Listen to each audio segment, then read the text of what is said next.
Good morning everyone. আজি ওলালোঁ এটা বিশেষ স্থানলৈ লগৰ কেইজনীৰ লগত আৰু এনেদৰে গোটেইকেইজনী আহি পালোহি মৰিগাঁও টাউন আৰু এয়া পূজাৰ কাৰণে প্ৰস্তুতি। তাৰপিছতে আহি পালোহি আমি বাছনা ঘাট আৰু বাছনা ঘাট পাৰ হৈ বখৰা মেডিকেল কলেজ বনাই আছে।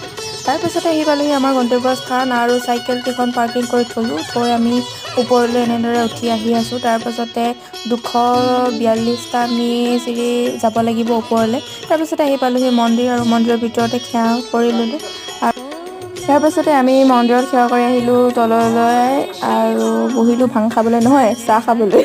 তাৰপিছতে চাহ খাই আমি গোটেইকেইজনী আহিলোঁ আকৌ ঘৰলৈ। এনেদৰে আকৌ তললৈ নামি আহিলোঁ। তাৰপাছত ল'লোঁ আমাৰ চাইকেলকেইখন আৰু এয়া হাতত। আৰু আজি আমাৰ এই জাৰ্ণিটো আছিল টোটেল 80 কিলোমিটাৰ আপ ডাউন আৰু এনেকৈ আহি পাইছোঁহি আমাৰ ঘৰৰ ওচৰৰ। আৰু আজি মোৰ মিনি ব্লগটো ইমানেই আছিল আৰু এতিয়া লৈছোঁ বিদায়।